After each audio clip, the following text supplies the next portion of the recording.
Baik, selamat sore semuanya. Selamat sore. Terima kasih untuk waktunya, rekan-rekan dari komunitas, ada dari pemuda gereja juga yang hadir bersama kita, dari organisasi LSM OSM yang hadir bersama-sama kita hari ini.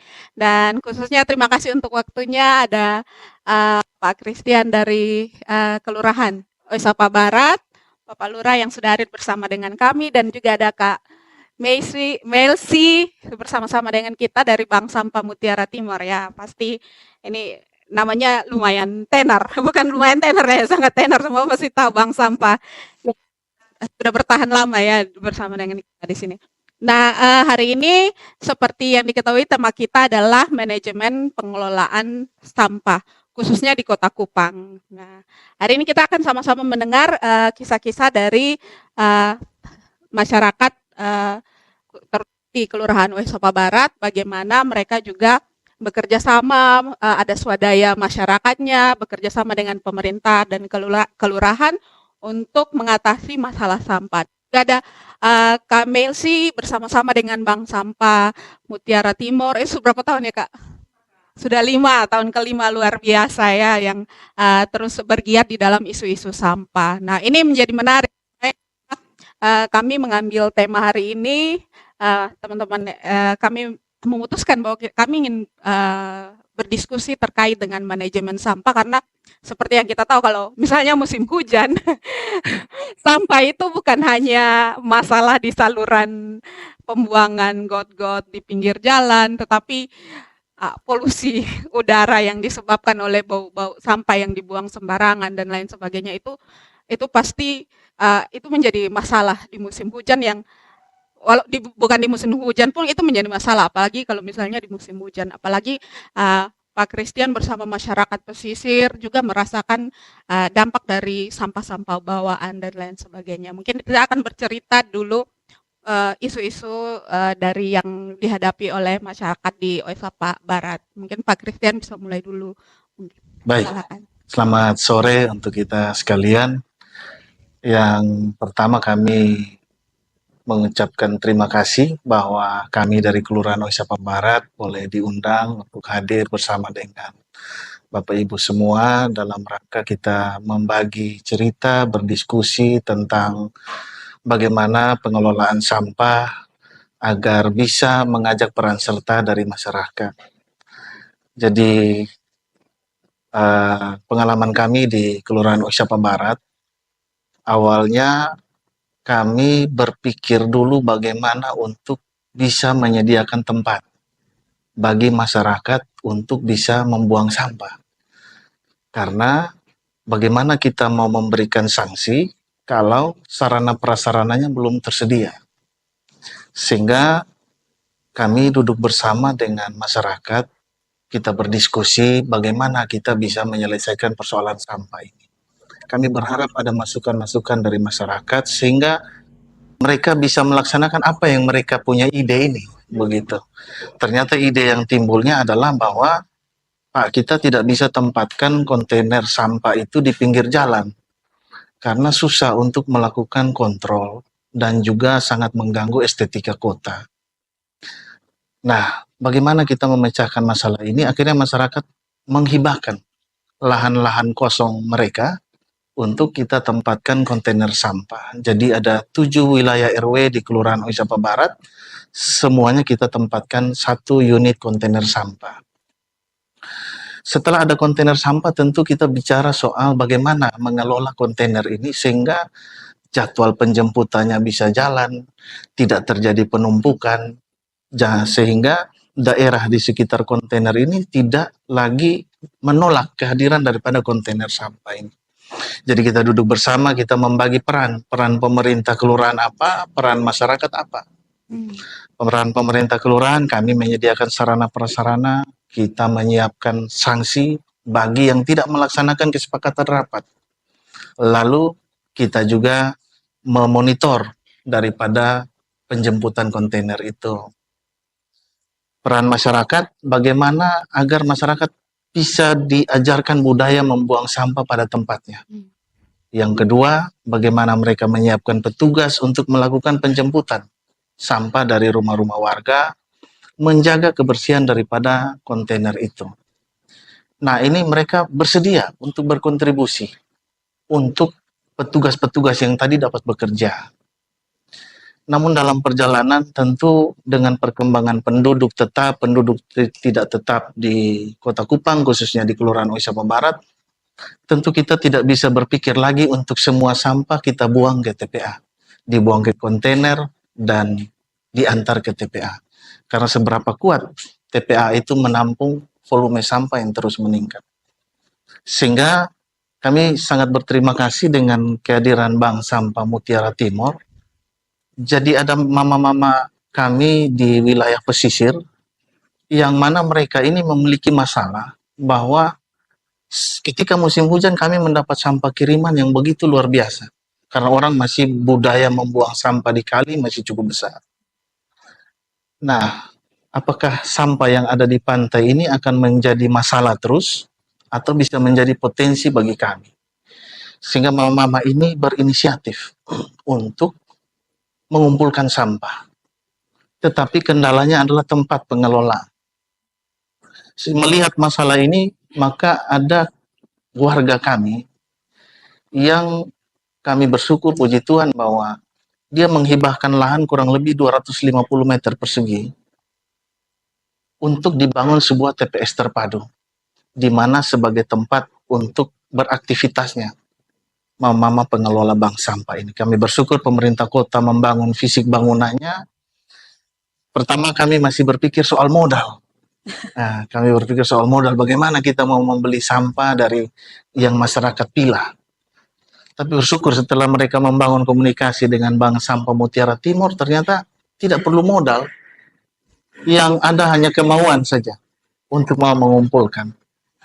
Bank Sampah Mutiara Timur siap untuk menerima hasil pilahan itu untuk diangkut dibawa ke Bank Sampah Mutiara Timur. Kami bersyukur dengan kerjasama yang sudah berjalan kurang lebih dari bulan Agustus ya Ibu ya. Ya. Dari bulan Agustus Bank Sampah Muara Abu Kelurahan Oisapa Barat dari 8 nasabah awal sekarang ini sudah 45 nasabah. Berkembang pesat. Orang-orang mulai melihat bahwa ini ada nilai ekonomisnya. Nah, isu ekonomisnya ini yang saya kira perlu kita tangkap bahwa sampah tidak semuanya harus kita buang ke TPA. Kira sudah berapa lama Bapak berjalan pengelolaan sampah ini di dalam masyarakat? Ya. Ada swadayanya juga ya, ada pembagian tugas Ya. dan tanggung jawab juga. Jadi ada yang namanya pengelolanya. Tapi pengelola ini termasuk dalam nasabah juga. Mereka ikut mengumpulkan sampah plastik. Tadi saya sampaikan mungkin sekitar bulan Agustus tahun 2024. Ini kita mulai. Tapi hasil yang dicapai sudah 1 ton lebih kira-kira yang kami antar ke Bank Sampah Mutiara Timur. Itu sudah berjalan berapa lama Pak kalau di Oisapa Barat? Kalau dari Agustus ya sekitar 8 bulan ya. Jadi sudah 8 bulan Ya, ini 8 bulan diterapkan berjalan pengelolaan sampah ini. Tetapi tentu dari hasil pemilahan ini tentu tidak menyelesaikan masalah kami. Masih ada sampah-sampah residu yang tidak bisa terjual lagi.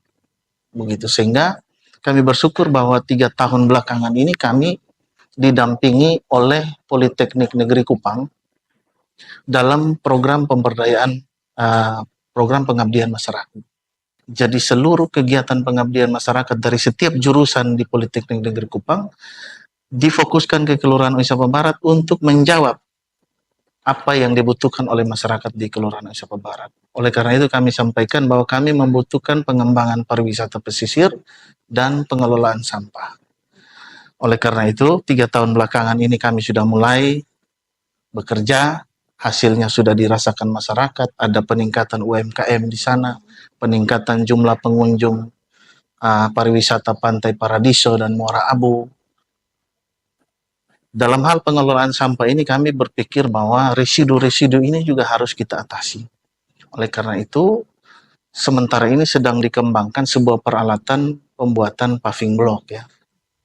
Kita harapkan dengan alat pembuatan paving block ini bisa menjawab sampah-sampah yang tadi tidak bisa kami kerjasamakan dengan Bank Sampah Mutiara Timur.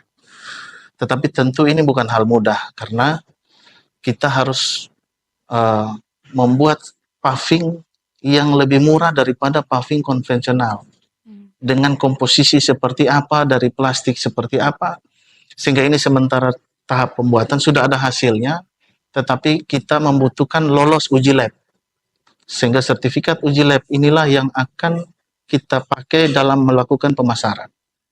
Kami sangat bersyukur beberapa kali ini kami melihat wawancara oleh wartawan kepada Bapak Wali Kota terpilih dan Ibu Wakil Wali Kota terpilih. Keduanya berfokus untuk menyelesaikan sampah, persoalan sampah, sehingga kami harap apa yang kami mulai di Kelurahan Oisapa Barat ini ke depan kami didukung sehingga kami bisa melaksanakan pemilahan itu di setiap wilayah RW. Jadi kita bentuk depo-depo sampah di tiap wilayah RW. Khusus Kelurahan Oisapa Barat kami satu RW terdiri dari 3 RT. Sehingga 3 RT ini bergabung dalam satu tempat, mereka mengumpulkan dan memilah di satu tempat, dan Bank Sampah Muara Abu akan menjemput, digabungkan di Bank Sampah Muara Abu, baru antar ke Bank Sampah Mutiara. Nah, kalau ini satu Kelurahan Oisapa Barat bisa melaksanakan, tentu kami akan berkontribusi di dalam melakukan pengurangan sampah di Kota Kupang. Luar biasa sekali ya, Ya. kerja masyarakat di Kelurahan Oisapa Barat ini. Tapi pasti Tentu di awal ada tantangan-tantangan yang Pasti. dihadapi Pasti. oleh pemerintah ataupun masyarakat. Mungkin bisa Bapak share-share sedikit mungkin tantangan yang masih sangat besar ataupun masih berlanjut sampai sekarang. Tantangan yang kami hadapi itu bahwa sampah di laut tetap masih ada ya. Selama kita masih tetap membudayakan buang sampah ke kali. Jadi walaupun sudah dibersihkan, diambil, kita ambil, diolah lagi, tapi tentu dan ini sangat berdampak terhadap populasi mangrove yang ada di wilayah kami. Kita tahu mangrove itu benteng alam bagi masyarakat kami. Karena setiap musim barat, gelombang itu pecahnya di mangrove, bakau. Nah, kalau sampah plastik ini dia nyangkut di akar-akar mangrove, akan sangat mengganggu populasinya. Begitu. Sehingga tidak hanya sampah, tetapi populasi mangrove itu bisa terganggu. Sehingga kami tetap berharap bahwa masyarakat yang tinggal di sekitar wilayah kali atau sungai, hindarilah kebiasaan membuang sampah ke sungai. Karena sangat berdampak bagi masyarakat yang berada di wilayah pesisir. Itu tantangan yang pertama. Yang kedua soal sarana prasarana. Sarana prasarana bank sampah ini benar-benar secara swadaya. Soal yang kecil-kecil ATK, soal jaringan perpipaan air, karena sampah ini harus dicuci dulu. Tidak hanya dipilah, tapi harus dicuci bersih dulu, baru kita bisa antar. Lalu yang ketiga soal pengangkutan tadi. Kita punya mimpi bahwa bisa terlaksana di setiap wilayah RW, tetapi kita butuh pengangkutan. Nah, itu yang kami berharap dukungan ini bisa kami dapatkan sehingga kita coba laksanakan di satu wilayah Kelurahan Oisapa Barat. Luar biasa. Ya, terima kasih Pak Lurah. Kita panggil Pak Lurah. Siap. Ini menarik sekali. Ini ada Kak Mercy juga. Mercy juga di sini bersama dengan kita sebagai founder Bank Sampah Mutiara Timur. Ini kalau kita bicara bank sampah selalu orang bilang kita coba kontak Kak Mercy ya. Dan ini memang sudah berjalan 5 tahun itu. Mungkin Kak Mercy bisa cerita kenapa akhirnya memutuskan untuk ada bank sampah begitu, yang akhirnya bisa membantu untuk komunitas-komunitas yang memikirkan bagaimana mengurangi sampah di dalam komunitasnya. Mungkin Kak Mercy bisa cerita bagaimana akhirnya ada bank sampah dan kenapa harus bank sampah gitu. Oke, terima kasih Kak Esther. Jadi ini pas sekali gitu ya, karena justru inspirasi saya itu datang dari Oisapa, kayak gitu. Karena kita kan dari 2015 itu memang sudah ikut banyak kegiatan dari 2015 itu kegiatan-kegiatan komunitas. Dan dulu memang komunitas kami cukup besar waktu itu. Dan kita yang buat clean up pertama kali besar di Kota Kupang itu lewat aksi untuk ETT dulu, kalau komunitas pernah dengar itu. Dan komunitasnya salah satunya clean up gitu. Dan itu di daerah Osapa, seringnya di hutan bakau. Itu 2015. Nah, tapi yang saya perhatikan adalah waktu itu kita memang melakukan clean up ya. Maksudnya untuk memberikan contoh kepada masyarakat bahwa ayolah jaga lingkungan. Ini tempat kalian loh. Bakau itu seperti yang tadi Bapak bilang bahwa bakau itu tempat perlindungan kalian di saat nanti kalau misalnya gelombang pasang. Iya. Tapi toh cuman kita yang kerja di sana dan 1 minggu lagi kita balik ke sana, sampah sudah penuh lagi begitu. Dan waktu itu memang belum ada pikiran ya, harus diapakan sebenarnya kayak gitu. Nah, begitu saya punya kesempatan untuk belajar, untuk lihat lebih jauh lagi di negara-negara tetangga, begitu kembali ya tahun 2019, saya datang lagi ke Wesapa. Waktu itu. Karena waktu itu waktu pulang belum tahu mau ngapain, masih gabut lah. Gabut, terus lihatlah jalan-jalan di ibu kota, lihat-lihat ke Wesapa, pantai-pantai. Saya lihat kembali itu hal yang sama setelah 1 minggu kita melakukan pembersihan gitu. Dan makin lebih parah. Nah, dari situlah saya berpikir gitu, ini Kota Kupang tidak pernah berubah ya. Bahkan lebih parah dari tahun-tahun sebelumnya setelah sejak 2016 saya tinggalkan Kota Kupang. Begitu kembali, Wesapa begitu lebih parah dari setelah kami melakukan berbagai edukasi dan sebagainya gitu. Dan akhirnya dari situ, kira-kira apa sih yang harus kita lakukan gitu? Apa yang harus kita lakukan waktu itu? Karena dengan pengalaman yang sudah saya punya, terus dengan berbagai ilmu dan juga pengalaman yang saya dapat ya, karena saya background-nya dari perencanaan wilayah, jadi cukup paham mengenai suatu kota yang ideal itu seperti apa sih sebenarnya. Suatu kota yang berkelanjutan, istilahnya idealnya lah dalam secara teoritis gitu. Dan memang masalah sampah itu di mana-mana jadi sesuatu momok dari tahun ke tahun, bahkan sebelum saya lahir pun, masalah sampah sepertinya tidak terselesaikan dengan baik seperti itu. Jadi entah ya, maksudnya mungkin jalan Tuhan juga. Karena begitu setelah merenung kayak jalan-jalan kayak Kota Kupang tapi nggak berubah, tapi apa yang bisa kita lakukan gitu. Nah, dalam proses perenungan itu tiba-tiba keingat kembali mengenai tahun 2010 di mana seorang dokter gitu ya, di waktu kuliah di Malang, waktu itu ada kuliah tamu, ada dokter, dia memperbolehkan masyarakat yang tidak mampu itu boleh membayar jasanya menggunakan sampah plastik. Kayak gitu. Tiba-tiba terbesit kenangan itu gitu. Dan akhirnya, oh iya, kalau seorang dokter yang notabene-nya biaya pendidikannya cukup mahal, kenapa dia mau dan rela untuk berbuat sosial seperti ini? Saya coba mencari tahu, menelisik lebih dalam tentang masalah ini gitu, dan kaitannya dengan bagaimana dokter ini mau.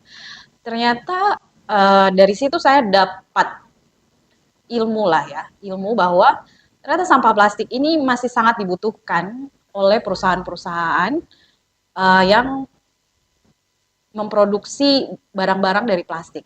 Barang-barang yang dari plastik yang selama ini ada di sekitar kita, itu hampir sebagian besarnya sudah terkomposisi dari barang-barang yang didaur ulang. Kenapa Cina itu barang-barangnya bisa murah? Salah satunya adalah karena barang-barang itu asalnya juga daur ulang, kayak gitu. Nah, dari situlah saya coba menelisik lebih dalam, oh ternyata ini ada bisnisnya, tapi ini kayak 1 kali mendayung, 2-3 pulau tercapai nih, karena kita bisa bangun usaha, kita juga bisa bantu buka lapangan pekerjaan, seperti itu. Dari situlah saya coba makin tertarik untuk menggali lebih dalam. Akhirnya setelah 1 bulan kita coba cari tahu, saya coba akhirnya memutuskan untuk membuka bank sampah di Kota Kupang. Tapi setelah coba saya cari tahu, ternyata bank sampah itu sebenarnya sudah ada di Kota Kupang sebelumnya. Ya, 2017 dan bahkan kan ada bank sampah Pegadaian, ada bank sampah dari bank sampah Immanuel ya kalau tidak salah. Nah, itu ada sudah sebelumnya sudah pernah ada gitu. Jadi saya cari tahu lagi kenapa kok mereka bisa gagal. Maksudnya kenapa mereka tidak berkelanjutan gitu. Padahal kalau saya baca kisah-kisah bank sampah yang ada di Indonesia itu banyak juga yang sukses gitu. Nah, setelah saya mencari tahu lebih dalam, ternyata memang karena tidak berjalan dari sisi bisnisnya. Tidak bisa dipungkiri ya, kita butuh uang untuk menghidupi sesuatu. Istilahnya menghidupi mimpi-mimpi kita lah ya. Karena kan kita nggak bisa kerja sendiri, otomatis kita butuh orang lain. Orang lain ini kan tidak selamanya mereka hanya dibayar dengan ucapan terima kasih. Nah, disitulah rantai yang terputus selama ini dari bank-bank sampah yang ada seperti itu. Itulah yang makanya mereka tidak bisa sustain. Nah, dari situlah saya coba pelajari nih, kira-kira kita bisa buat apa dari situ. Kayak gitu. Dan karena apa ya, kenapa tekad saya begitu kuat waktu itu? Karena waktu itu saya juga sudah merasakan langsung dampak dari perubahan iklim itu secara nyata. Waktu saya sebelum kembali ke Indonesia, itu November 2019. Kalau mungkin teman-teman di sini ingat gitu, pertama kali bencana akibat perubahan iklim yang terbesar di dunia itu ada di Australia. Kebakaran hutan yang begitu hebat, itu tahun 2019 sebelum saya pulang ke Indonesia. Dan saya dapat peristiwa itu 13 juta hektar terbakar.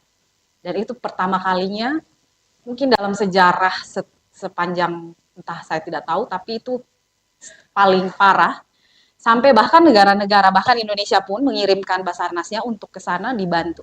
Jadi sebelum COVID, kita di sana itu sudah pakai masker. Iya, 2019 itu November, itu kejadiannya mulai Oktober sebenarnya. Jadi kejadiannya itu ada misalnya kalau dianalogikan dengan di Indonesia itu sebenarnya dia ada kejadian di Lombok. Tapi saya waktu itu posisi seperti di Kupang gitu, jaraknya cukup jauh. Tapi kita sudah merasakan dampak asapnya itu sampai ke tempat kami dan kami harus menggunakan masker saat itu.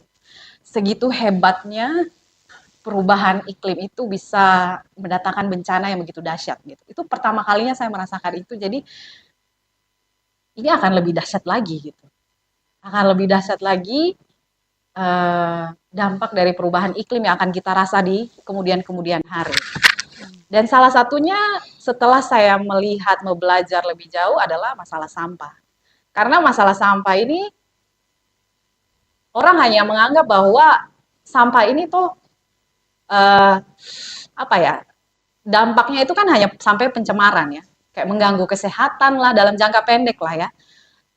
Pada dasarnya banyak orang yang tahu bahwa sampah itu ya mengganggu keindahan, estetika, ataupun mengganggu karena ada petebaran lalat di sana, jadi mengganggu kesehatan lah. Tapi secara tidak sadar, kita sedang menumpuk bom waktu di sana. Dengan pengelolaan sampah yang tidak tepat gitu. Karena selama ini sampah-sampah kita dibiarkan ditumpuk di TPA. Nah, dalam proses penumpukan itu kan itu menghasilkan namanya pelepasan emisi-emisi gas yang beracun itu. Polutan-polutan yang selama ini kita tidak tahu bahwa polutan itu mematikan diri kita sendiri gitu. Polutan itu seperti misalnya gas emisi metana dan karbon dioksida itu. Nah, itu kan gas-gas yang mengikis lapisan ozon kita. Yang akhirnya membuat bumi kan menjadi lebih panas. Tapi waktu 2019 kalau omong ini mana ada yang mau mendengar gitu. Jadi tantangan awal. Iya, karena begini, waktu 2019 akhirnya 2020 itu pas November kan saya dari Australia, terus Desember saya coba gali informasi mengenai sampah ini, Januari, ya pertengahan Desember lah, pertengahan Februari lah saya sudah mulai untuk melakukan sosialisasi gitu, mulai mendekati kelurahan, kecamatan untuk melakukan pendekatan. Ini kira-kira siapa nih yang mau ikut sama saya untuk melakukan pengelolaan sampah. Tapi ya waktu itu kalau bicara begini orang pada oh iya, iya, lu mentang-mentang baru pulang dari luar negeri dengan idealis yang seperti itu nggak ada yang mau dengar gitu. Bisa seperti itu gitu waktu itu, dengan ada yang halus, ada bahkan ada yang penolakan secara langsung gitu di depan kita langsung gitu waktu itu. Ya tapi tetap kita jalan gitu, kita jalan karena saya percaya ini nggak boleh dibiarkan gitu, nggak boleh dibiarkan. Jadi kita tetap jalan walaupun ada penolakan-penolakan seperti itu. Tapi dengan berjalannya waktu akhirnya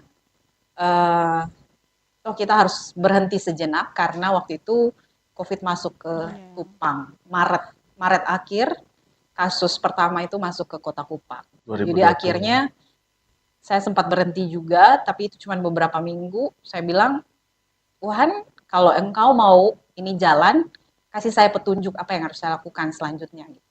Karena kan semua rencana ini sudah saya plotkan gitu. Sudah kalau misalnya setelah A, B, C, D, saya sudah punya tim waktu itu juga gitu. Tapi toh harus berhenti gitu. Dan itu dibukakan jalan itu. Jadi puji Tuhan makanya kita masih bertahan sampai 5 tahun ini.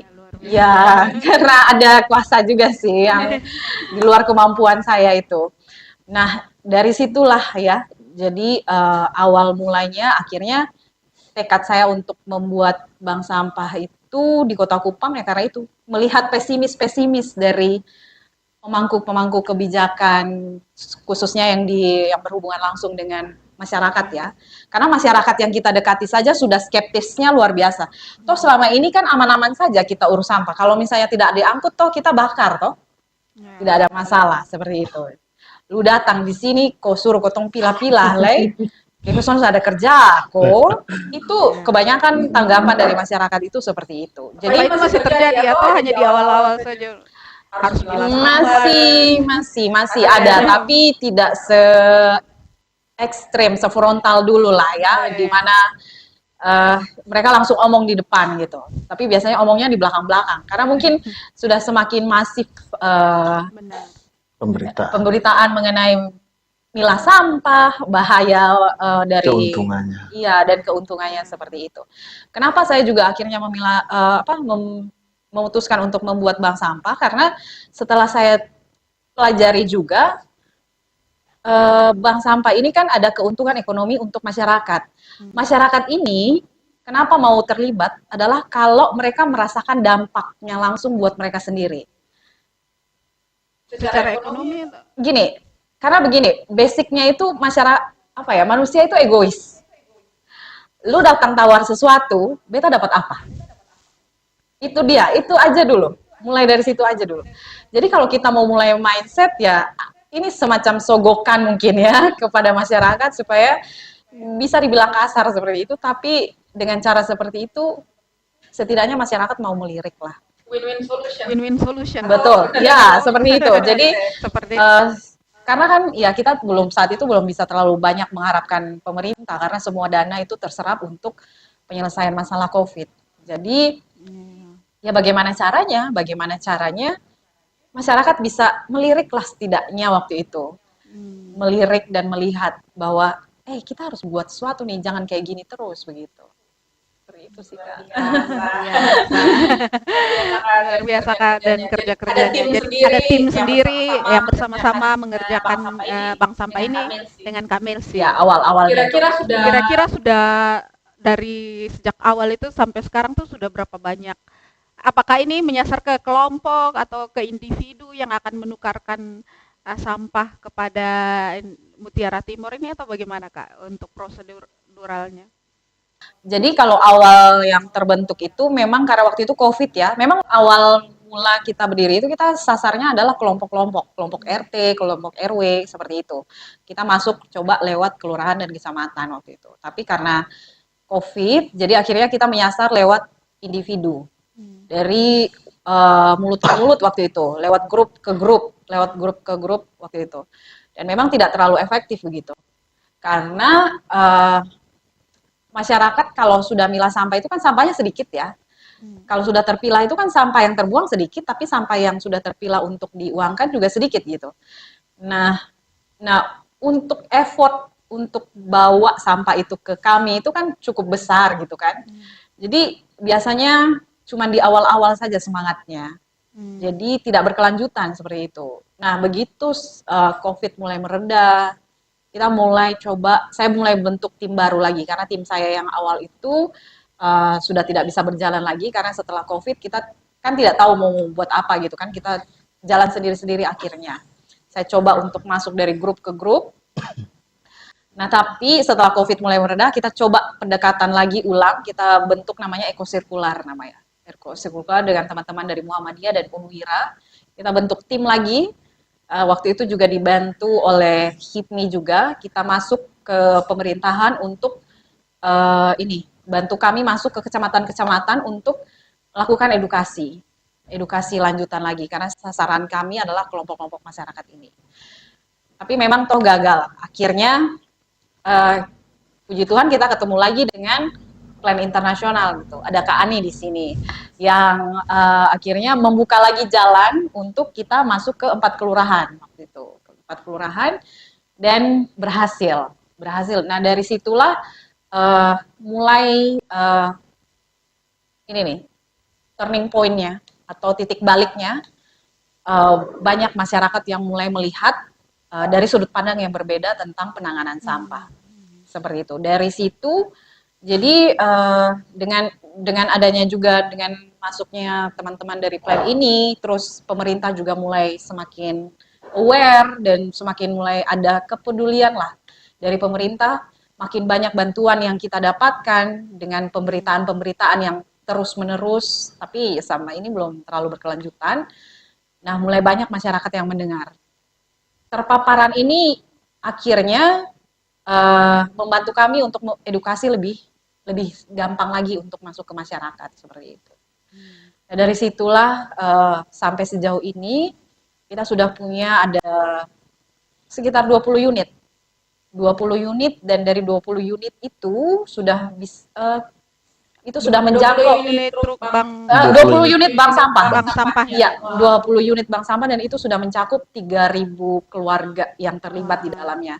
Dan dari situ itu cuma 3.000 loh. 3.000 keluarga yang ikut, itu sudah 70 ton sampah yang kita berhasil hentikan langsung dari rumah tangga. 3.000 saja yang terlibat itu sudah 70 ton dalam jangka waktu 2 tahun. Bagaimana kalau misalnya 50% saja masyarakat Kota Kupang yang terlibat. TPA itu bisa kita kurangi volume sampah yang kita kirim ke sana itu semakin banyak gitu. Iya, luar biasa, Kak. Jadi mungkin bisa sejalan juga yang seperti Kamil sih bilang bahwa karena itu sedikit-sedikit jadi kadang-kadang dari individunya malas langsung bawa dan mungkin ini juga menjadi peran pemerintah juga bisa bagaimana dia menjadi middle chain. Jadi kumpul di kami dulu sudah banyak baru dari bank sampahnya angkut begitu, mungkin seperti itu ya. Tapi kalau misalnya dari pemerintah sendiri mungkin pernah berpikir untuk mengadopsi pola-pola bank sampah, jadi dananya bisa dari pemerintah begitu, lalu pemerintah yang mengelola itu pernah ada pikiran seperti itu atau bagaimana? Mengatasi persoalan sampah ini butuh sebuah komitmen ya. Butuh sebuah komitmen karena yang pasti kerja sampah ini tidak menguntungkan karena pemerintah dihadapkan bahwa membeli 1 truk sampah dengan membangun sebuah jalan tentu melihat yang lebih menguntungkan yang mana. Begitu. Tetapi bagaimana peran pemerintah untuk membudayakan ini di dalam masyarakat. Maksudnya siapapun lurahnya nanti, siapapun camatnya nanti, siapapun wali kotanya nanti, ketika ini sudah membudaya di dalam masyarakat, maka persoalan ini pasti bisa teratasi. Sehingga pemerintah hanya cukup mengurus residunya saja. Sedangkan yang masih bisa diolah, masih bisa didaur, kita bisa fungsikan kembali. Tetapi kembali bahwa ini butuh komitmen. Butuh komitmen bersama dari level tertinggi sampai kami yang di bawah di kelurahan, sehingga benar-benar kita berjalan dalam sistem. Urus sampah ini kan kita harus menyiapkan sistemnya, sarana prasarananya, kita siapkan sanksinya. Kalau kami melihat perda yang ada sekarang dengan sanksi 50 juta, bagaimana kita mau terapkan itu di dalam masyarakat? Kita tangkap orang buang sampah, yang pertama dia tanya, kita harus buang sampah kemana, Pak? Yang kedua, kita mau terapkan 50 juta, ini sangat berat. Siapa yang mau bayar 50 juta? Yang ketiga, jangan sampai kita mau menangkap menjadi masalah untuk kita sendiri. Kan ada beberapa pengalaman-pengalaman saya lihat di media sosial, tangkap orang buang sampah, ternyata si yang pembuang sampah melapor pidana gitu. Ada pemukulan, ada. Nah, saya kira kita perlu berpikir soal peraturan yang mendasari pengelolaan sampah ini perlu dievaluasi kembali. Paling kurang ada hukuman sosial saja cukuplah, tetapi bisa dilaksanakan. Daripada kita berpikir yang hukuman yang bahkan ada pidana kurungan di situ. Bagaimana kita mau laksanakan itu dengan proses penyidikan yang begitu rumit? Sementara persoalan ini harus teratasi segera di saat itu juga. Nah, itu yang kami pikir ini perlu dengan diskusi-diskusi semacam ini, pesan-pesan ini tersampaikan sehingga bisa dilihat dan bisa dilaksanakan oleh pemangku-pemangku kepentingan, sehingga kami yang di bawah melaksanakan sistem yang berjalan gitu. Sistem yang dibuat, misalnya mobil truk sampah, dia melayani jalur mana, terpantau oleh aplikasi gitu. Sehingga kita bekerja dalam sistem. Kelurahan melaporkan, oh ini ada tumpukan di sini yang tidak terangkut. Kenapa tidak terangkutnya kita tahu siapa yang bertanggung jawab. Begitu. Pembagian tugas antara dinas, kecamatan, kelurahan harus terlaksana dengan baik. Kesalahan ada di mana, tahu tanggung jawabnya siapa. Sehingga sekali lagi kami bersyukur bahwa kami melihat kemarin wali kota dan ibu wali kota terpilih, bahkan saya lihat hanya satu yang dijanjikan ini soal sampah. Sehingga kalau kita fokus, mudah-mudahan apa yang sudah dimulai oleh Bank Sampah Mutiara Timur kita dukung supaya tidak semua sampah terbawa ke TPA. Berpikir soal bagaimana yang residunya lagi. Berpikir bagaimana mengatasi Kota Kupang yang diapit oleh wilayah kabupaten ini. Yang di dalamnya beraktivitas semua orang. Begitu. Bagaimana soal tanggung jawab pengelolaan sampah? Nah, kalau kita bicara soal residu kan sebenarnya bukan hanya atau bicara soal sampah kan bukan hanya sampah plastik yang menjadi masalah kan, sampah makanan pun itu menjadi masalah. Justru itu penghasil gas metana yang lebih besar daripada sampah yang lain yang tertumpuk yang akhirnya menyebabkan ledakan di TPA dan lain sebagainya seperti itu. Nah, kalau kita bicara soal residu yang tidak bisa diterima oleh itu oleh bank sampah itu seperti apa sih Kamil sih, mungkin bisa kasih tahu sebenarnya sampah-sampah apa yang akhirnya bisa diterima oleh bank sampah dan yang tidak bisa diterima seperti itu Kak. Oke. Jadi kalau sampah yang bisa diterima itu kita ada 3 kategori. 3 kategori yaitu dari plastik, kertas, dan logam. Nah, kalau jenis plastik ini hampir semua jenis plastik bisa kita terima. Tidak hanya seperti botol-botol plastik ini saja, tapi juga seperti plastik lembaran atau plastik kantong-kantong plastik itu, dan juga pembungkus kalau teman-teman lihat kalau belanja online ada pembungkusnya dari plastik. Nah, itu juga bubble wrap itu. Ya, bubble wrap itu juga bisa. Dan juga bungkus-bungkus makanan tanpa aluminium foil seperti misalnya bungkus roti, bungkus mie instan, bahkan beberapa bungkus biskuit pun yang tanpa aluminium foil ya. Kalau aluminium foil itu semacam silver atau ada yang berwarna silver seperti itu dalam bungkusan. Kalau misalnya lihat di deterjen ataupun di bungkusan makanan itu beberapa ada lapisan aluminium foilnya. Nah, itu yang belum bisa kita kelola karena kan luarnya plastik, dalamnya logam kayak gitu. Nah, itu belum bisa dipisahkan secara manual. Jadi memang itu masih masuk sampah residu. Seperti terus sampah residu yang lainnya yang belum bisa kita terima itu seperti mika maupun styrofoam. Nah, sampah-sampah ini nanti jangan ke sana dulu, loncat nih. Jadi sampah plastiknya ya dari lembaran terus produk sekali pakai seperti ini, terus juga produk-produk rumah tangga yang terbuat dari plastik, misalnya kursi, ataupun ember-ember pecah yang sudah tidak bisa digunakan kembali, ataupun produk skincare yang terbuat dari plastik. Misalnya kayak mungkin pelembab yang kita pakai, terus botol sampo, terus pembersih-pembersih ruangan, seperti itu yang terbuat dari plastik, itu semuanya masih bisa untuk dikirim ke kami. Nah, kalau untuk kertas itu seperti misalnya kertas-kertas undangan, kertas-kertas buku yang sudah tidak dipakai, terus bahkan rak telur ya. Jadi Bank Sampah Mutiara Timur itu hadir fokusnya untuk menyerap sampah-sampah yang memang tidak terserap oleh para pengepul. Jadi apa sih dasar bedanya kami dengan bank sampah itu adalah dari jenis yang kami terima. Kami bisa menerima hampir semua jenis yang tidak diterima oleh para pengepul yang sudah ada. Jadi kita saling melengkapi saja sebenarnya. Seperti itu. Terus untuk logam, satu lagi jenisnya itu logam. Logam itu kita fokusnya pada jenis kalengan. Yang dalam bentuk seperti kaleng atau orang Kupang bilang black. Black seperti itu. Nah, itu kan para pengepul itu tidak mau ya. Dan itu biasanya terbuang percuma seperti itu. Jadi itulah yang kita serap seperti itu. Kalau misalnya seperti Coca-Cola, terus kaleng-kaleng biskuit, kaleng-kaleng botol biskuit. Iya, seperti itulah ya. Itu minuman favoritnya Bapak. Seperti itu ya. Minuman-minuman seperti itu.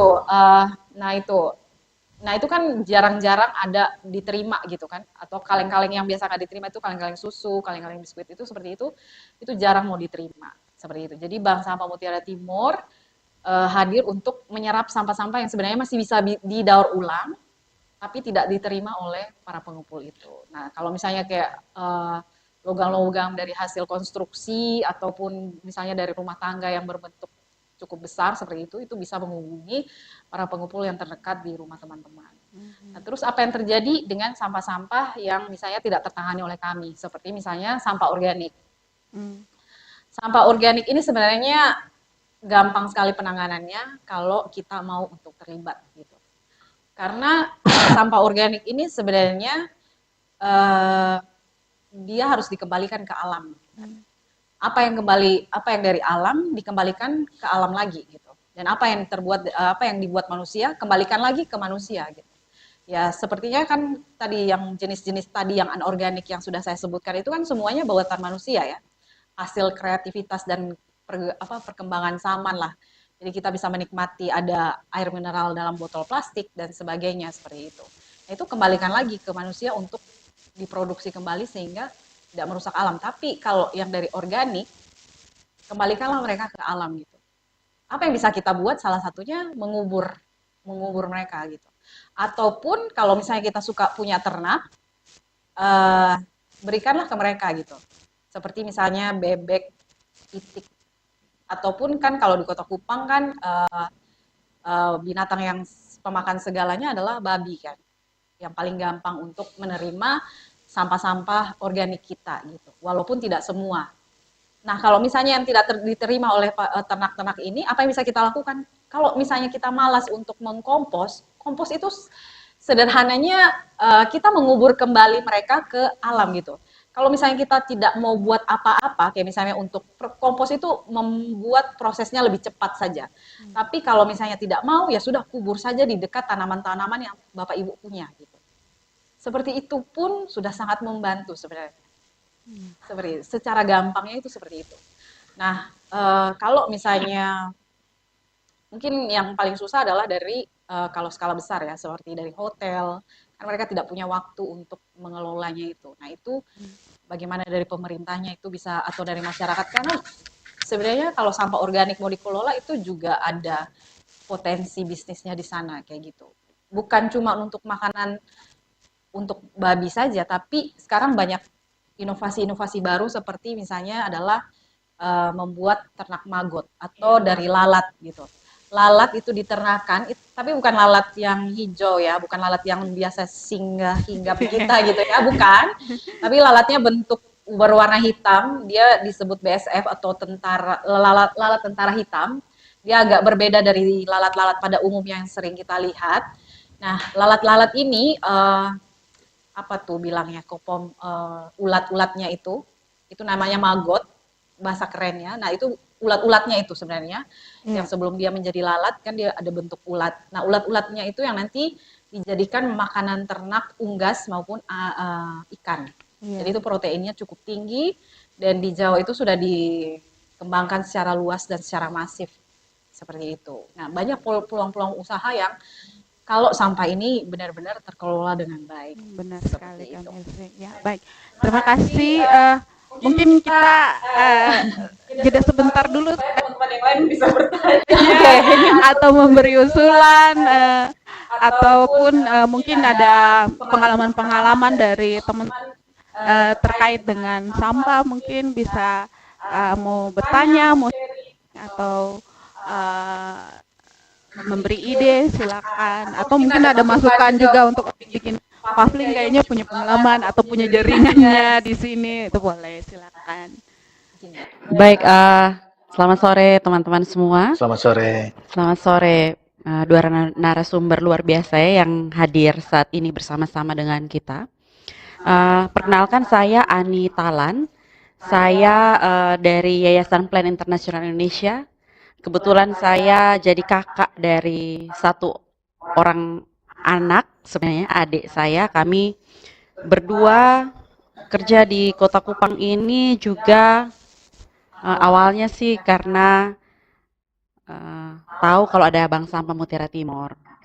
Jadi ada salah satu program kami untuk perubahan iklim.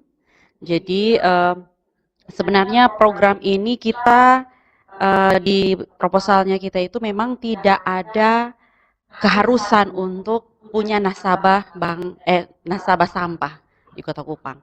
Kami hanya berpikir untuk bagaimana mengedukasi dan sosialisasi ke masyarakat bagaimana cara pemilahan sampah, kemudian apa sih dampak yang akan terjadi kalau masyarakat ini tidak memilah sampah atau mengurangi penggunaan sampah. Dengan berjalannya waktu, memang saya secara pribadi juga diolok-olok sih sebenarnya dari orang-orang terdekat. Lu gila gitu, kata orang Kupangnya bilang, lu gila nih mau kerja sampah di Kota Kupang zaman sekarang, sonde mungkin Ani. Gitu. Tapi coba kita dengan tantangan yang diberikan oleh orang sekitar atau orang terdekat, akhirnya berpikir coba saja dulu. Karena kalau mau dibilang sampah ini memang bukan hanya di Kota Kupang yang bicara, tapi kalau dilihat satu Indonesia bicara soal sampah. Akhirnya kami coba assess, begitu assessment ketemulah dengan Kak Melsi. Kak, ayo nih kita ajak Kak Mels, ayo di ketong ini coba kira-kira kita masuk ke masyarakat, kita coba untuk pendekatan secara personal, kemudian berkelompok, berkomunitas, bisa tidak nih masyarakat melakukan pemilahan sampah. Dan kegiatan ini kita coba mulai untuk lakukan bersama. Kebetulan di wilayah dampingan kami ada di 4 kelurahan, ada di Oebufu, Ngolavan, Naioni, dan juga Nehonaek. Dan di 4 kelurahan ini memang sebelum saya turun ke kelurahan, saya coba tantang diri saya sendiri untuk masuk ke gereja. Jadi gereja, kebetulan saya ada di Gereja Gunung Sinai Nekolan. Kebetulan di salah satu bahan ajar setiap minggunya itu harus ada minggu kreatif. Jadi akhirnya saya coba diskusi dengan ketua parnya, ayo Kak, boleh nih Kakak masuk di anak-anak sekolah minggu. Akhirnya saya kebetulan sudah kenal juga dengan teman-teman Katong dan Bumi Flobamora, akhirnya ajak mereka. Jadi kita edukasi anak sekolah minggu. Kemudian ya puji Tuhan, anak sekolah minggu bawa kolektenya bukan hanya uang, tapi mereka juga sampah itu ditabung dikumpulkan kemudian ditabung ke KMSI. Jadi akhirnya begitu waktu masuk ke 4 kelurahan, saya selalu kasih kesaksian gitu ya. Ini di Gereja Gunung Sinai saya bisa, masa di masyarakat tidak bisa, seperti itu. Dan puji Tuhan per hari ini teman-teman di wilayah dampingannya kami itu kurang lebih 1 tahun 3 bulan atau 4 bulan, ini sudah di jumlahnya 15,9 ton sampah yang sudah terpilah yang tidak dibawa ke TPA. Sebenarnya strategi-strategi yang kita pakai juga, kita coba ajak teman-teman di kelurahan untuk piknik ke TPA. Pihak gereja juga kita undang, ajak untuk pergi piknik ke TPA. Dengan tujuan apa? Supaya kita tidak hanya sekedar dengar ini TPA ini ada di mana, dia ada tabakar, lihat di video-video di media sosial, tapi masyarakat sendiri tidak pernah ke sana. Supaya kalau begitu kita edukasi, mereka bisa terpicu nih. Kalau biasanya kata-kata kita orang-orang plan, karena kita tidak bangun infrastruktur, kebetulan di proyek kami tidak ada pembangunan kayak buat TPS 3R, tidak ada, kita tidak ada. Tapi kita lebih ke bagaimana mempengaruhi orang lain supaya dia bisa berubah perilakunya. Dan saya tadi pagi bersama dengan Kakak Melsi ada di Kelurahan Evonaik, dan Kelurahan Evonaik itu sebenarnya dapat reward juga dari pemerintah kota untuk menyelesaikan RT dan RW yang belum teredukasi oleh pemilahan sampah. Dan ini kita ada di satu titik di salah satu RW hari ini, dan mereka masih punya 10 titik yang lain. Kami bersyukur hari ini ketemu dengan Lurah Esapa Barat. Saya sebenarnya sudah pernah pergi ke TPS 3R, Pak Lurah. Waktu itu saya inisiatif sendiri dengan Pak Yusak Supnaveu, Bank Sampah Evergreen yang juga di Molava. Kami coba jalan-jalan ke sana, tapi memang di sana pengelolaannya masih ke pengelolaan sampah organik, kompos. Ya. Jadi saya juga belum jalan-jalan juga ke sana lagi, ya. Mudah-mudahan bisa jalan-jalan ke sana. Dan sebelum kami pamit, karena proyeknya kami sebenarnya sudah selesai di 2024, kemarin sudah pamit di November, itu saya bersama dengan Kakak Mercy juga keliling ke pertemuan di kecamatan. Jadi kita mengundang beberapa lurah untuk terlibat di pertemuan ini, dan puji Tuhan salah satu lurah di Alak, NBS, juga sekarang lagi setelah ikut kegiatan pertemuan itu, lurahnya sudah mulai bergerak dan luar biasa ini. Kita lihat video-videonya, ada yang mau buang sampah pakai baju hijau di situ, yang halo yang pakai baju hijau, kalau sampahnya tidak terpilah tolong diambil kembali. Jadi kayak gitu. Jadi banyak strategi yang digunakan di lapangan gitu. Nah, saya sebenarnya mau memberikan satu solusi untuk yang tadi disampaikan oleh Pak Lurah. Proses pengangkutan ini juga sebenarnya kejadiannya juga ada di awal-awal pemilahan, kami juga rasakan itu. Karena orang dari Neoni kumpul sampah 1 kantong plastik besar, kantong plastik kresek sampah, itu penuh rata itu mereka kumpulnya hampir 3 minggu, bahkan 1 bulan. Dari Neoni angkut dari sana sampai di Maulava itu mereka bilang, Ibu Ani, kami ini timbang hanya 1.500, 3.000, kami buang bensin habis 2 liter. 2 liter ini kalau kalau dihitung secara ekonomi ini habis 20.000, kalau tukar dengan 3.000 ini juga sih ya. Jadi akhirnya berjalannya waktu, kami coba pendekatan dengan Dinas Lingkungan Hidup dan Kebersihan. Kami rapat di ruang kerja Pak Sekretaris. Saya coba diskusikan, Bapak Mama ini kita ini sudah ada di posisi masyarakat sudah mulai semangat nih pilah sampah. Terus kalau tidak ada pengangkutan bagaimana sudah? Dan ini akhirnya diterima baik oleh teman-teman Dinas Lingkungan Hidup.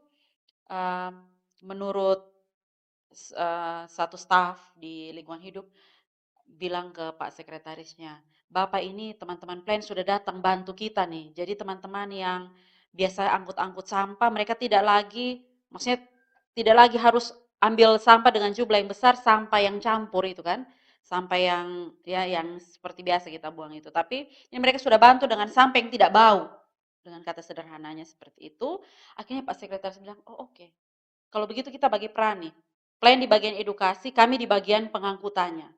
Dan pengangkutan itu plan tidak memberikan Rp1 pun untuk menggantikan bensin. Jadi kita hanya edukasi ke bank sampah unit yang kita bentuk, Bapak Mama kalau saudara yang akan lakukan pengangkutan dari BSU ke Mutiara Timur, tolong dong kasih satu cangkir kopi atau tolong kasih minuman dingin satu kayak begitu. Jadi akhirnya ini dikelola dengan baik dan teman-teman ini semakin semangat. Tadi di Nevonaik sampai bilang gini, Ibu Ani, di Nevonaik ini 1 kali drop sampah ini dia bisa sampai 3 pick up. Ini kalau 1 bulan berjalan, itu pun kurang. Jadi kalau bisa, kalau memang teman-teman di Nevonaik sudah mulai lebih banyak kumpulkan sampah terpilah, kami mau supaya proses pengangkutannya tolong dikasih setiap 2 minggu sekali atau 1 minggu sekali.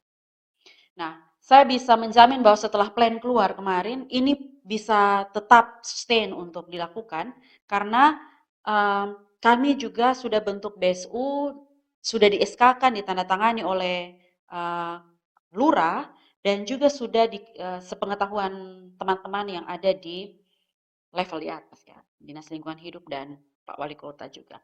Nah, di dalam SK itu ada 1 poin di situ tertulis bahwa proses pengangkutan ini menjadi tanggung jawabnya Dinas Lingkungan Hidup. Jadi di situ akhirnya oke lah. Kalau begitu untuk proses pengangkutannya ini kita sudah tahu pasti bahwa yakin bahwa akan terus diangkut oleh teman-teman lingkungan hidup. Nah, ini mungkin salah satu tadi tantangan bisa jawab salah satunya walaupun nanti Kakak Melsi juga akan bantu di proses pengangkutan. Tapi kalau jumlahnya sudah semakin besar, ini Bapak Lurah bisa bersurat ke Dinas Lingkungan Hidup, dibuatkan jadwal. Kalau yang di dampingannya kami itu setiap hari Jumat di minggu terakhir setiap bulan berjalan. Itu. Jadi teman-teman driver punya semangat yang sama karena mereka juga senang angkut sampah-sampah yang tidak lagi bau. Kemudian nanti akan dibawa ke Kamelsi. Dan dibawa ke Kamelsi pun kita juga tidak merepotkan Kamelsi. Jadi kita sudah ada kesepakatan bahwa bank sampah unit ini juga wajib petugasnya ikut sampai ke bank sampah Mutiara Timur supaya meringankan bebannya driver, DLHK juga meringankan bebannya Kakak Melsi. Kemudian proses pencatatan. Selalu kami bilang di edukasi, uang ini kalau belum jumlahnya belum banyak, ini tidak ada persoalan. 3.000, 4.000, belum. Tapi kalau 1 orang nasabah itu dia menghasilkan sampai 1 juta tabungannya.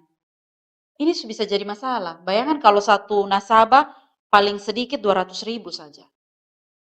Nah, ini proses-proses ini yang kita selalu bilang bahwa jangan juga masyarakat jangan juga senang-senang saja menggunakan sampah plastik karena tahu bahwa ini ada nilai ekonomisnya. Kita selalu edukasi itu juga. Jadi jangan sampai karena tahu bilang ini sampah bisa ditukarkan dengan uang, bisa untuk bayar BPJS, bisa untuk bayar air, bisa untuk bayar PLN.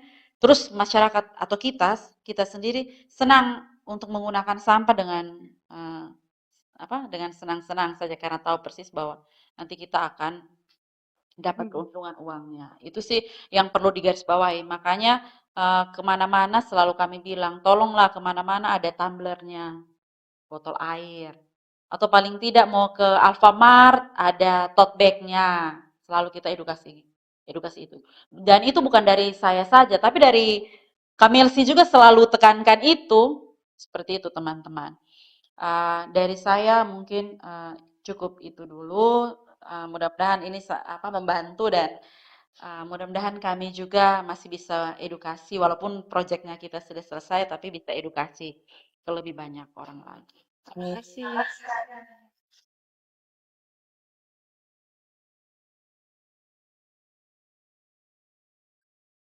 Mungkin masih ada yang ingin bertanya, silakan Kak.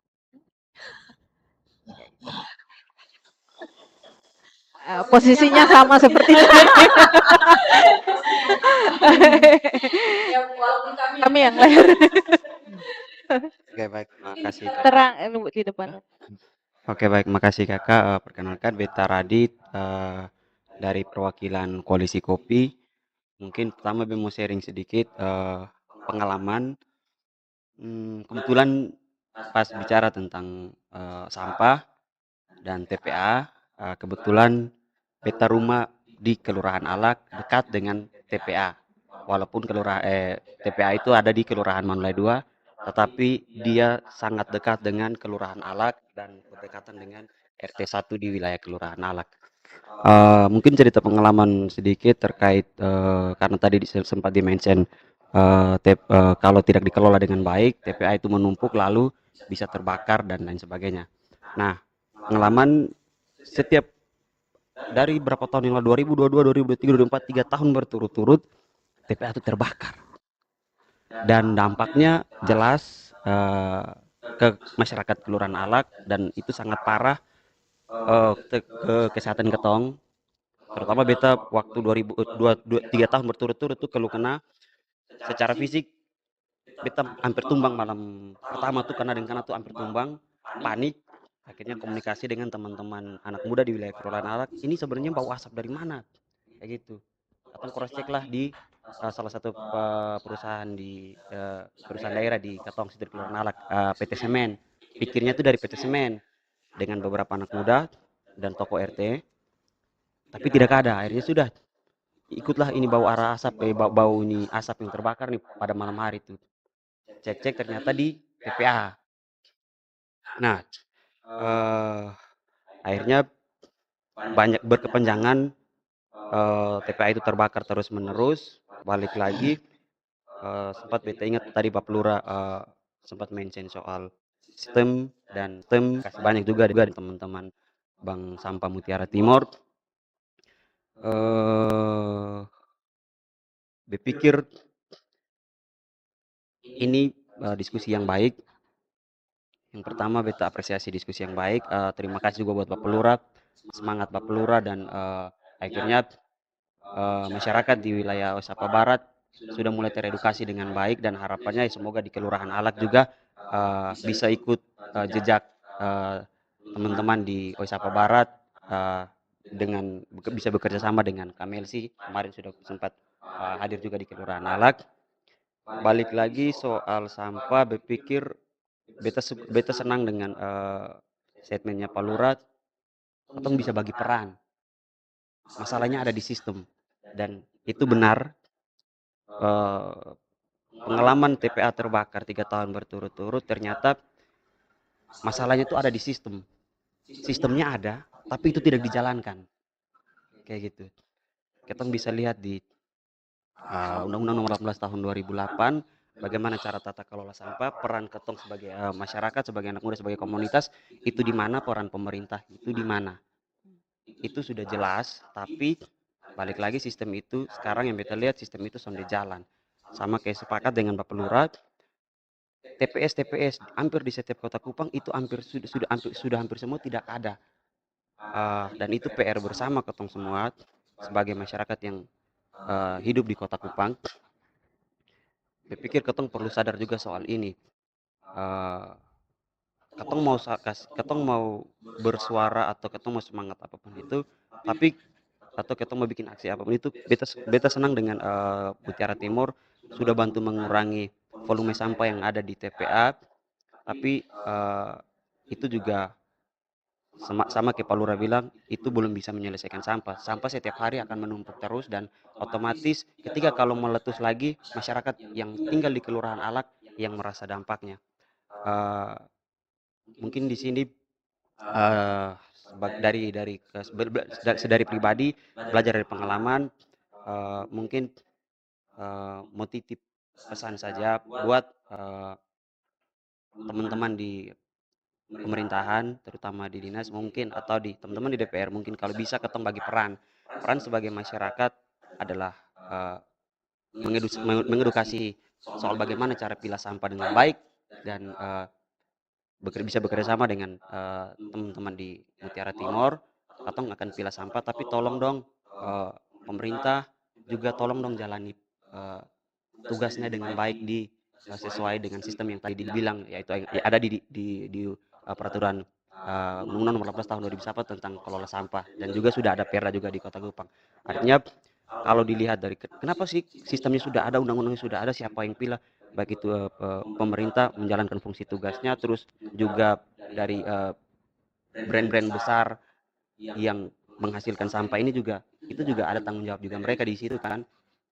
setelah mereka mempasarkan ini, mereka juga bertanggung jawab atas dampak yang dihasilkan oleh sampah-sampah mereka. Berpikir itu kalaupun kurang anggaran, ya udah tolong dong ajukan anggaran di DPR sehingga ketong bisa sama-sama selesaikan ini masalah sampah yang ada di Kota Kupang. Karena kalau tidak diselesaikan, ini bukan apa, tapi ini masalah ketong semua gitu. Dan teman-teman ini bukan mau menyalahkan teman-teman yang ada dalam kota atau ketong yang ada di Kelurahan Alak. Tapi faktanya ketika kalau ini sampah menumpuk terus terbakar, ketong di Kupang di Alak yang merasakan dampaknya. Dan itu kemarin sempat ketong stop juga, ketong merasa dampak, ketong tutuplah TPA itu kayak gitu, tutuplah. Tapi ketong juga pikir lagi, kasihan ketong tutup ini sampai pemerintah selesaikan masalah sampah yang terbakar di TPA, tapi kasihan teman-teman di dalam kota juga merasakan dampaknya, sampah tumpuk di pinggir-pinggir jalan di dalam kota, sehingga itu akan menjadi satu wabah penyakit yang baru di teman-teman dalam kota. Kayak gitu. Mungkin sedikit saja pesan beta di sini.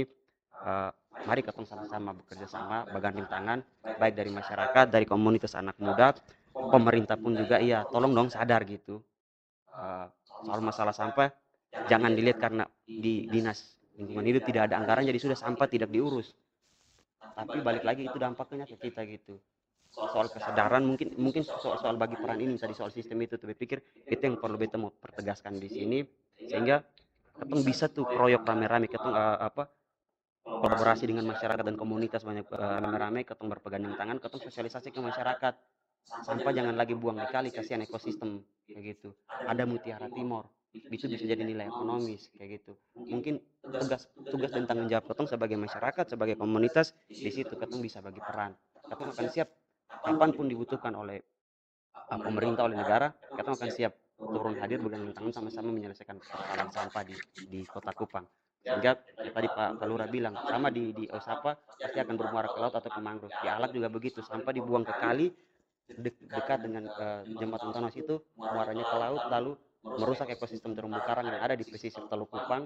Dan banyak kejadian, ada dokumentasi terutama sama juga di beta satu komunitas dengan Kak Mercy juga di komunitas Selam, ada dokumentasi yang ikan itu terperangkap di dalam sampah plastik lalu mati, karang terperangkap sampah terperangkap di terumbu karang lalu karang itu mati kayak gitu. Nah, berpikir ini juga satu masalah ketika kalau sampah itu dari darat diturun ke laut, ekosistem mati, ikan makan sampah, ketong juga ikut makan ikan, dan berpikir itu masalah besar juga yang terus menerus. Itu sih dari beta mungkin ketong bisa sama-sama bergandeng tangan. Tapi itu tadi beta notice sekali lagi, sama-sama dong. Ketong tahu tuh ketemu tugas, teman-teman juga tahu tugas teman-teman di mana. Beta pikir itu, makasih. Makasih Kak Radit.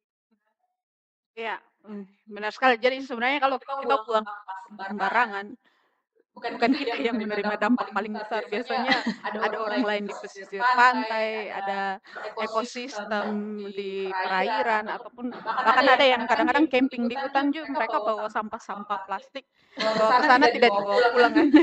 Ada berita ada yang menemukan extra jos yang sudah 25 tahun lalu dan masih utuh, kelihatan baru, plastiknya tidak terurai sama sekali. Jadi sebenarnya ini merupakan tanggung jawab kita bersama, dan mungkin tidak seperti mana harus telur duluan ke ayam gitu. Jadi sebenarnya tanggung jawab bersama. Jadi ketika masyarakat diedukasi untuk buang sampah pada tempatnya, pemerintah menyiapkan sistemnya, lalu ada komunitas-komunitas juga yang bisa terjaring atau bersama-sama untuk menyelesaikan, mengurangi sampah-sampah yang sampai di TPA. Jadi betul kata Kamil sih tadi, jadi bayangkan kalau misalnya 50% saja ya orang tidak membuang sampahnya tidak sampai ke TPA, berarti kita bisa mengurangi sampah yang sampai di TPA itu. Karena saya juga pernah punya pengalaman, ada teman dia minum aqua gelas gitu, lalu saya bilang bisa bawa botol tumbler saja, dia bilang tidak apa-apa kan, nanti buang saja, nanti ada yang pilih jadi buang.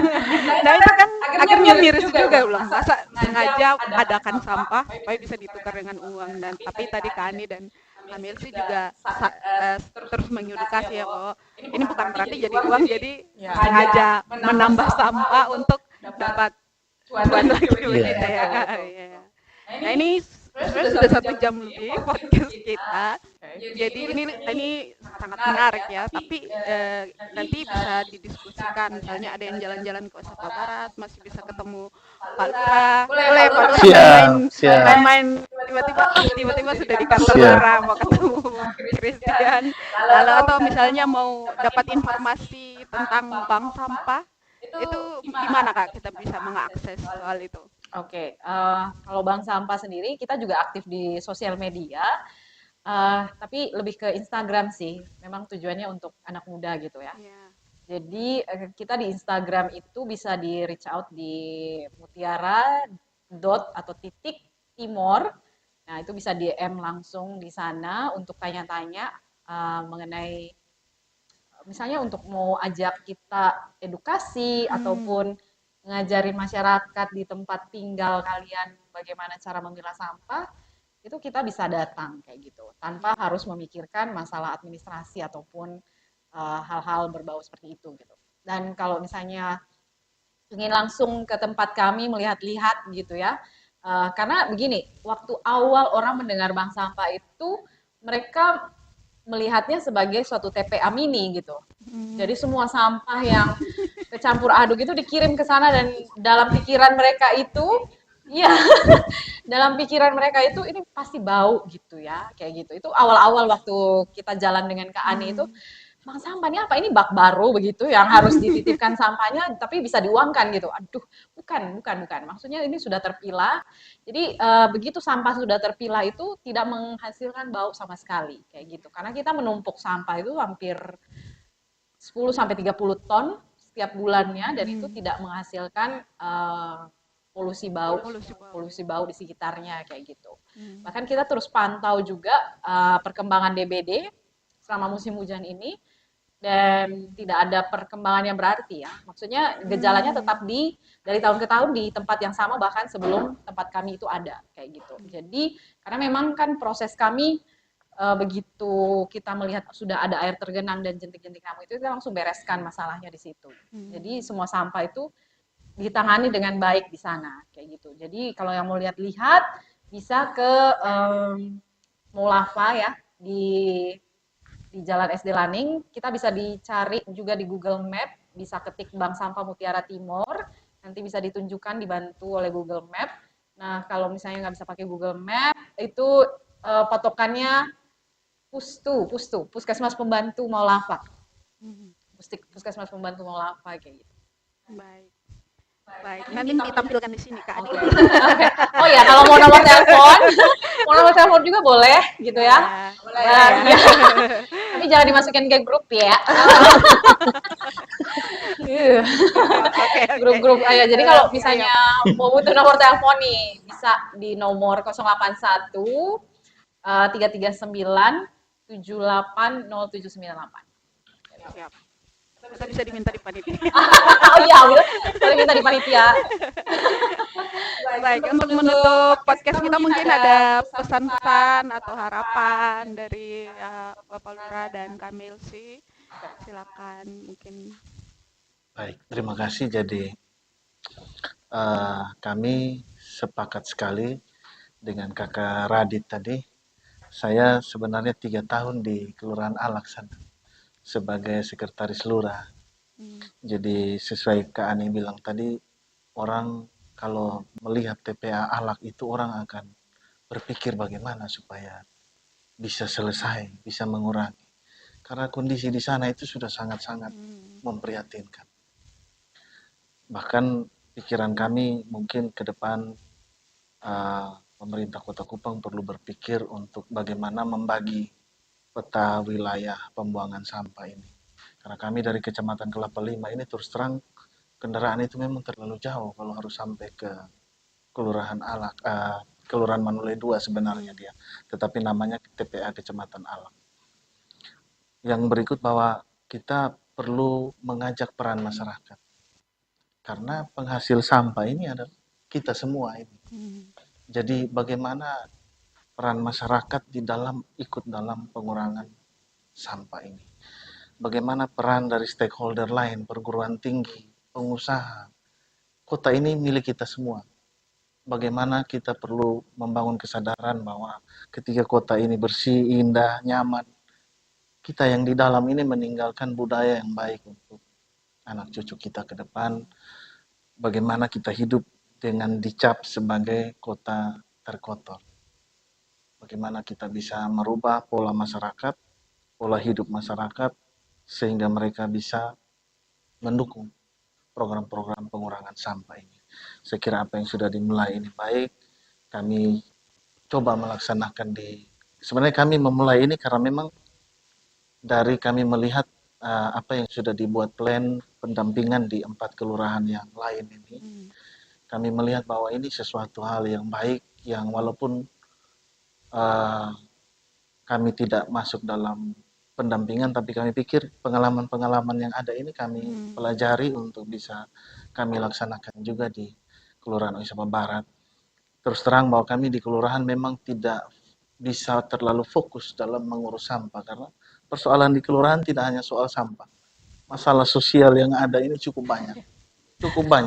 Persoalan-persoalan tanah, persoalan-persoalan lain, ya. Sehingga benar-benar kami melihat bahwa ini harus memang dimulai dari masyarakat. Sehingga saya bilang bahwa siapapun nanti yang akan sebagai pemimpin di situ, sebagai lurah, sebagai camat, budaya di dalam masyarakat ini sudah ada dan tetap berjalan. Benar. Sehingga bagaimana kita menghimbau masyarakatnya supaya bisa mau melaksanakan ini. Mungkin itu dari kami. Baik. Kami sih silakan. Oke. Kalau dari saya, mari Mbak Saudara semua, kita lebih peduli dengan lingkungan ya, karena tempat tinggal kita cuma ada satu, yaitu di bumi. Jadi salah satu cara yang paling sederhana yang bisa kita lakukan adalah memilah sampah dari rumah. Kalaupun tidak bisa memilah sampah dari rumah, kurangi produksi sampah kalian. Karena kita adalah seperti yang tadi Pak Christian bilang, gitu. Kita adalah produsen penghasil sampah terbesar justru. Jangan salahkan pabrik-pabrik ataupun pasar ataupun tempat-tempat lainnya, tapi justru sampah terbesar itu adalah dari rumah tangga. Nah, bagaimana kita bisa untuk mengelolanya? Salah satunya dengan memilah sampah, dan yang paling penting dimulai dari pengurangan dulu. Pengurangan dulu itu dengan cara ya seperti yang tadi sudah Kak Ani sebutkan gitu. Kalau misalnya bisa bawa tumbler dibandingkan beli kemasan sekali pakai, ya kenapa harus membeli gitu. Jadi atau kalau bisa dipakai kembali, kenapa harus beli yang baru, seperti itu. Itu cara-cara sederhana yang bisa kita lakukan untuk mengurangi potensi timbulan sampah di kemudian hari. Dan juga sebenarnya mengurangi eksploitasi sumber daya alam kita lebih besar lagi di kemudian hari akibat dari konsumerisme kita yang tidak bisa kita tekan lagi, seperti itu. Baik, terima kasih Kak Melsi, terima kasih Pak Lurah, terima kasih Kak memberi kesempatan bertanya dan memberi cerita-cerita kami, dan terima kasih untuk teman-teman yang sampai ketemu di podcast Fordia di bulan depan yang kelima. Terima kasih.